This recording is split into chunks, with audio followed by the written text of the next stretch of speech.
I was in the car with my daughter last night and she said to me, "Dad, do you know what it is I love most that you give me?" And I'm thinking, oh, here we go. Chest swelling with pride. What could this be? Blue eyes, sense of humour, a relaxed attitude to life. No, Spotify Premium. Bubble burst. Well, this is a miserable day, except it's not. Well, it is, but it isn't. It's raining, it's overcast, it's grey, it's dull, it's dreich and dreary. But bizarrely, my daughter's car has passed its MOT without an advisory. This little heap of shit that she bought has somehow flown through its MOT.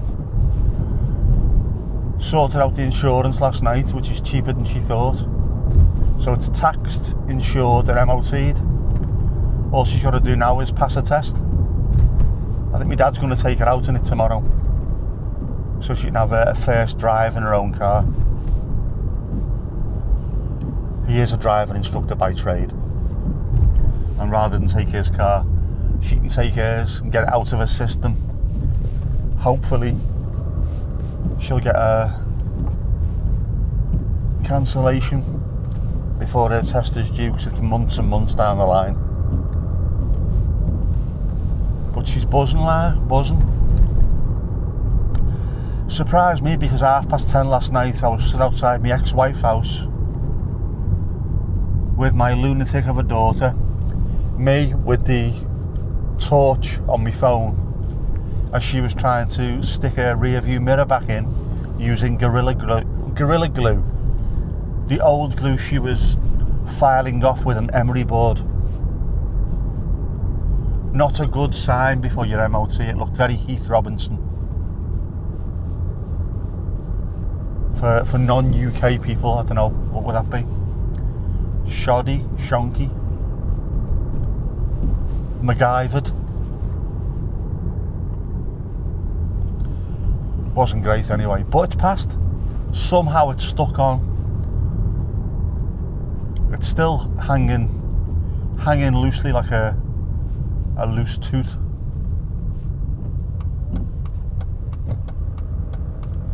But we can fix it. We have the time now. And I did give her a bollocking, obviously. 10:30, the night before the MOT is due. The MOT, by the way, is a certificate of roadworthiness that your car has to take every year to make sure it's safe to be on the road. So all this could have been sorted out weeks, months in advance, but no. 10:30, the night before it's due to go in. So conversations have been had. Do not leave things to the last minute. Get things sorted ASAP, Rocky. It can be done. All part of growing up as well, isn't it?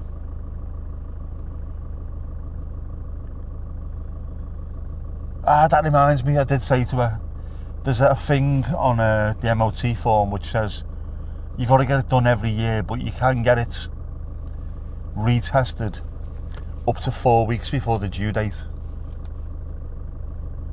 It's the earliest you can get it done.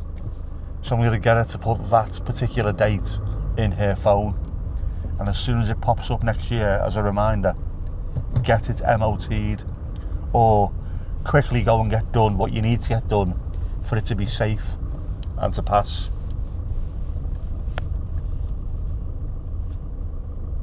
It doesn't take a genius to work out you need to do these things. Be prepared. Kids just are never prepared, are they? Well, this generation don't seem to be. I think I might come from one of the last generations where we were taught these things by our parents and how important it is.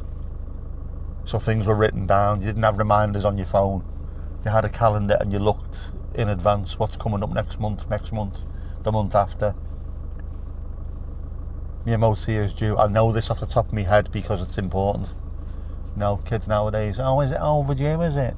Yeah. But hopefully I will train that into her to be a bit more proactive when it comes to looking out for these things.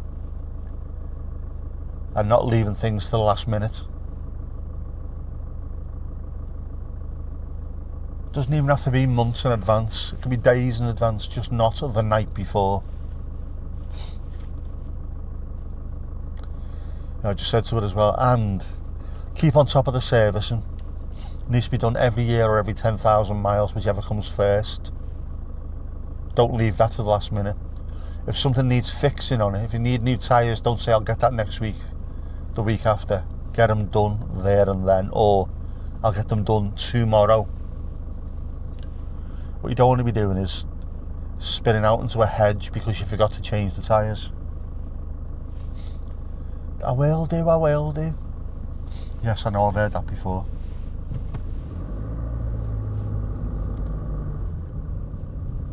Stop having a go. I need to have a go until it actually permeates your brain and sticks there. I remember the same conversations with my parents about stuff like that. Has it not gone through your thick skull? Yeah, it has. I'm just a bit more laid back about stuff than you are, Ma. And now I'm not.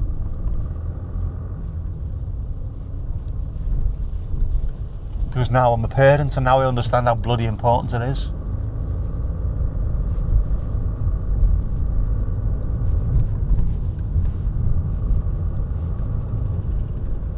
Interesting that though, isn't it, the way you change? Your parents tell you when you're young, you'll change as you get older. No, I won't. I'll always be punk rock me. I'll always be on the edge. No.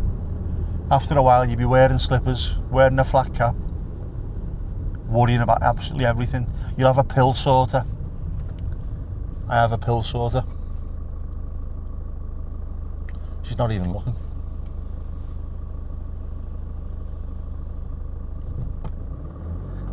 That's what you do, you get old. Your priorities change. Importance changes. You start watching Countdown. You make noises when you get into and out of a chair.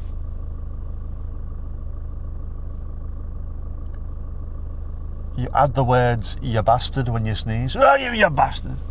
Things like that, you know. It's part of the aging process. You start to covet garden sheds. This might all be male, by the way. Don't see too many lady chaps who like wearing flat caps and covered garden sheds. Although I do know a few. Not loads, but a few.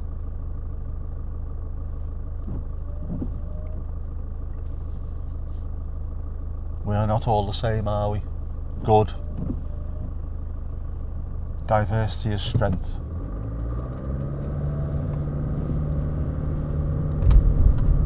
As well as a dance troupe.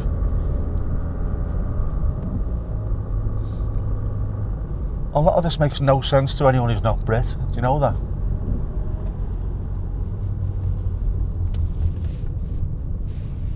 It's just some random melty-faced dude sat in a car talking absolute wham. And that's what you do when you get older. It's not just the UK. American dads will be the same. Australian dads will be the same. Kazakh dads are probably the same as well.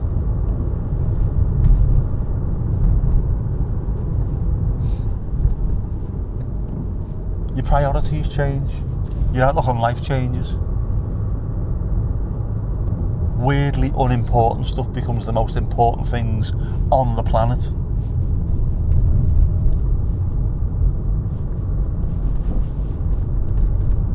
I was going to say you become far more anal about the alphabetisation of your vinyl, but I always have been, to be honest with you. I was like that as a kid. 14, 15-year-old. I could find an album in the dark. Easy, just there you go, sorted. See, it's important.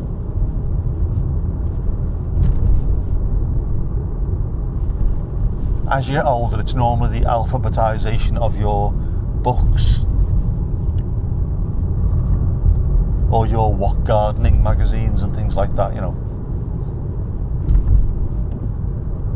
Or your pills in your pill sorter.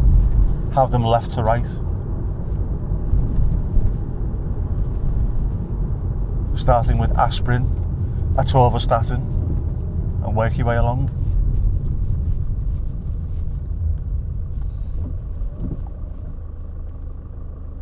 I haven't got any aardvark pills, have I? I don't think so.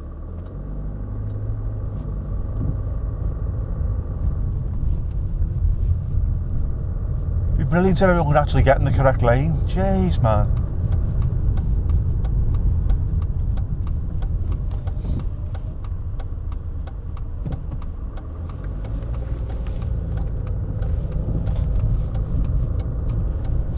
That is a moody looking sky, that.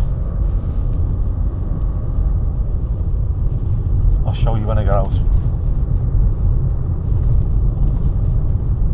Massive rainbow the other day, though. Massive double rainbow as well, actually.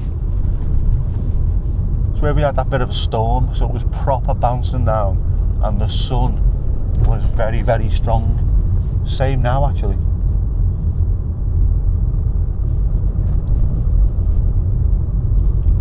See if we can see a rainbow. Take a look at the rainbow.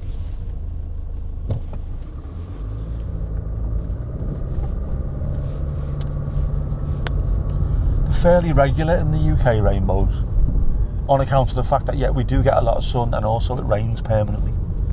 Rains indoors in the UK.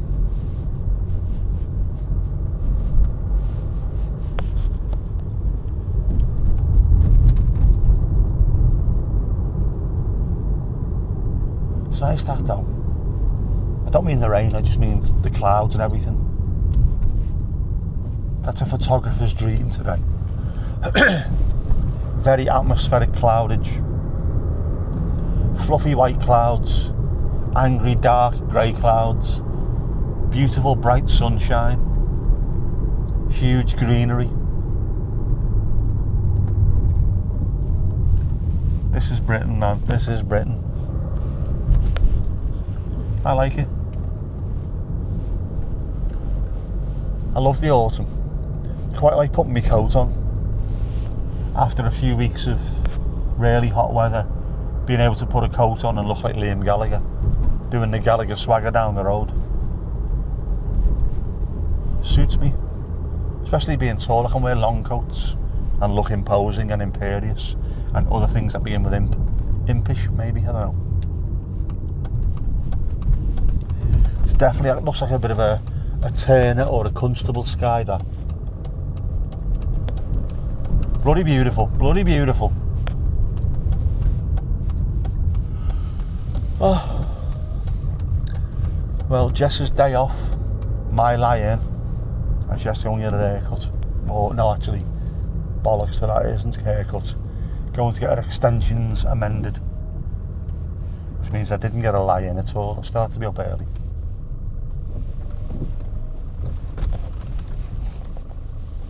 And I do so without moaning to her, at least, because my daughter.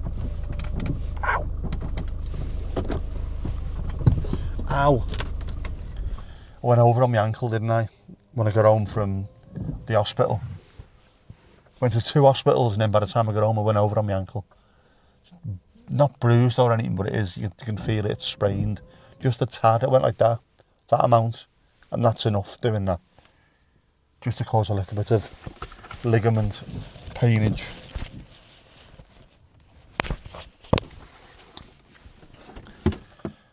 And now, no matter whichever position I'm in, it's painful. Right, a cup of tea, work. Wait for further instructions from daughter. Dad. Come on, let's go.